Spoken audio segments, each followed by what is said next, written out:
Israel और America की तरफ से ईरान पर मिसाइलों की बरसात की जा रही है और ईरान भी पलटवार में पीछे नहीं है। जवाब ताबड़तोड़ तरीके से दिया जा रहा है।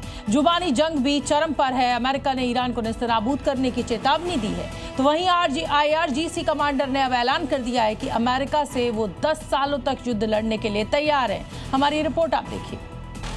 मिडिल ईस्ट की जमीन जंग की आग में जल रही है। मिसाइलें आसमान चीर रही हैं, ड्रोन हमले हो रहे हैं और सैन्य ठिकाने तबाह हो रहे हैं। तेल डिपो से आग की लपटें निकल रही हैं और हर गुजरते दिन के साथ हालात और भी ज्यादा खतरनाक होते जा रहे हैं। जंग के 11वें दिन भी हमले थमने का नाम नहीं ले रहे। ईरान के कई तेल डिपो और सैन्य ठिकानों को लगातार निशाना बनाया जा रहा है। धमाकों से आसमान लाल हो चुका है। कई इलाकों में भारी तबाही देखने को मिली।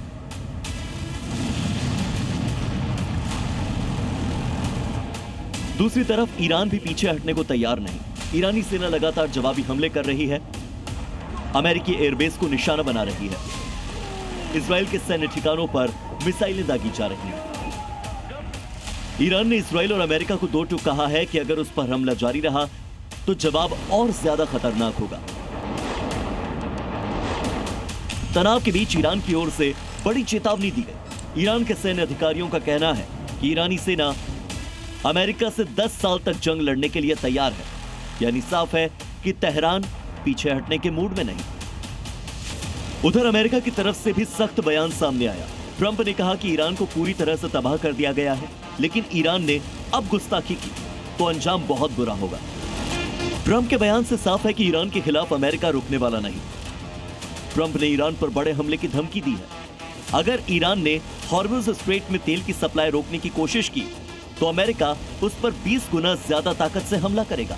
दुश्मन के पूरी तरह से खत्म होने तक ये जंग यूं ही जारी रहेगी।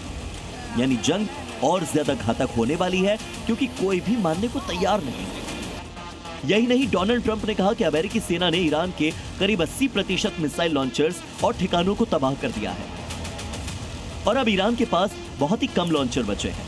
वहीं इजराइल ने दावा किया था कि ईरान के पास अब सिर्फ 128 मिसाइल लॉन्चर ही बचे हैं, जिस पर ईरान ने कड़ी प्रतिक्रिया दी। दोनों तरफ से जोरदार हमले की धमकी दी जा रही है। एक दूसरे के दावों को खारिज किया जा रहा है, लेकिन पीछे हटने को दोनों में से कोई तैयार नहीं। अगर हालात इसी तरह से बिगड़ते रहे तो यह संघर्ष सिर्फ 2 देशों तक या 3 देशों तक सीमित नहीं रहेगा, बल्कि पूरे मिडिल ईस्ट को अपनी चपेट में ले सकता है। अगर ऐसा हुआ तो इसका असर पूरी दुनिया की पॉलिटिक्स पर और अर्थव्यवस्था पर पड़ेगा। फिलहाल मिडिल ईस्ट में हालात बेहद तनावपूर्ण बने हुए हैं। हर दिन नए हमले, नई चेतावनियां और नई धमकियां सामने आती जा रही हैं। ऐसे में सबसे बड़ा सवाल यही कि क्या ये जंग जल्द खत्म होगी या फिर मिडिल ईस्ट एक लंबी और बहुत ही खतरनाक लड़ाई की तरफ आगे बढ़ रहा है। जैसा कि अमेरिका कह चुका है कि जब तक ईरान को तबाह नहीं कर देते हम चैन से बैठेंगे नहीं, तो वहीं ईरान ने भी अपने इरादे साफ जाहिर कर दिए कि वो सालों तक जंग लड़ने को तैयार है। ब्यूरो रिपोर्ट, जी मीडिया।